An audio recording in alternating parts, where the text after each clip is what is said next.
आमदार सुहास भैया ठरले लक्षवेधी आमदार। पहिल्याच अर्थसंकल्पीय अधिवेशनातील दमदार कामगिरीने वेधलं लक्ष। लोकप्रतिनिधींना मतदारसंघाचा सर्वांगीण विकास करत असताना मिळालेल्या सर्व आयुधांचा वापर करावा लागतो। खानापूर विधानसभा मतदारसंघाचे आमदार सुहास बाबर यांनी त्यांच्या पहिल्याच अर्थसंकल्पीय अधिवेशनामध्ये मुरब्बीपणे चुणूक दाखवून अभ्यासू आमदार असल्याचं सिद्ध केलंय। पदार्पणातच त्यांनी त्यांच्या पहिल्याच राजकीय इनिंगमध्ये प्रभावी कामगिरी करून पश्चिम महाराष्ट्रातील एक युवा लक्षवेधी आमदार म्हणून नावलौकिक मिळवला। पहिल्याच अर्थसंकल्पीय अधिवेशनातील दमदार कामगिरीने त्यांनी सर्वांचं लक्ष वेधून घेतलं। आमदार सुहास बाबर यांच्या पहिल्याच अर्थसंकल्पीय अधिवेशनात अत्यंत प्रतिष्ठेच्या शिवाजी विद्यापीठाच्या उपकेंद्राचा विषय पॉइंट ऑफ इन्फॉर्मेशनच्या माध्यमातून विधानसभेत मांडला। वन विभागाच्या जाचक-अटी आणि कारभाराबाबत लक्षवेधी मांडून राज्यस्तरावरील महत्वाच्या विषयाला वाचा फोडली। आमदार बाबर यांनी राज्यपालांच्या अभिभाषणावर चर्चेत सहभाग घेतला। अर्थसंकल्पावर झालेल्या चर्चेत प्रभावी मुद्दे मांडले। जिल्हा पातळीवरील सांगली विमानतळाचा मुद्दा शक्तीपीठ महामार्ग खानापूर मतदारसंघातून व्हावा।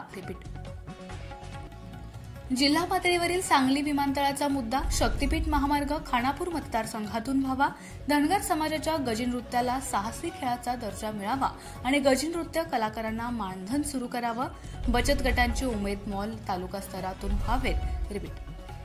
बचत गटांचे उमेद मॉल तालुका स्तरावर व्हावेत। टेंभू योजना सौर ऊर्जेवर सुरू करावी। राजेवाडी तलाव गाळमुक्त करावा।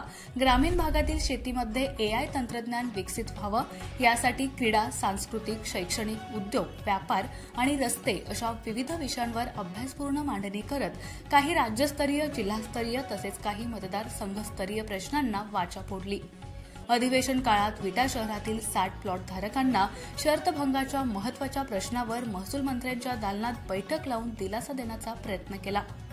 आमदार सुहास बाबर यांचे नागपूर हिवाळी अधिवेशन पहिलेच अधिवेशन होते। त्याही अधिवेशनात त्यांनी आपल्या कर्तृत्वाची चुणूक दाखवली होती। परंतु खऱ्या अर्थाने नुकत्याच पार पडलेल्या अर्थसंकल्पीय अधिवेशनात त्यांनी चांगलीच छाप पाडली। परंतु खऱ्या अर्थाने नुकत्याच पार पडलेल्या अर्थसंकल्पीय अधिवेशनात त्यांना चांगलीच छाप पाडता आली। पश्चिम महाराष्ट्रातील आमदार गोपीचंद पडळकर, आमदार डॉक्टर विश्वजित कदम, आमदार रोहित पवार, आमदार रोहित पाटील, आमदार बाबासाहेब देशमुख, आमदार सत्यजित देशमुख या चांगली कामगिरी करणाऱ्या आमदारांच्या रांगेत आता आमदार सुहास बाबर यांचं नाव अग्रक्रमाने घ्यावे लागेल, असं त्यांनी त्यांच्या पहिल्याच इनिंगमध्ये परफॉर्मन्स दाखवला आहे। विशेष म्हणजे पहिल्याच अधिवेशनात शिवसेना शिंदे गटाने त्यांची चांगलीच दखल घेतली। एक उदयोन्मुख, अभ्यासू व वक्तृत्व संपन्न आमदार म्हणून नव्या सभागृहाला दखल घ्यावी अशी आमदार सुहास बाबर यांची दमदार कामगिरी म्हणावी लागेल। खानापूर तालुक्यातील एकमेव सर्वसमावेशक हक्काचं न्यूज चॅनल विटा लाईव्ह न्यूज चॅनल।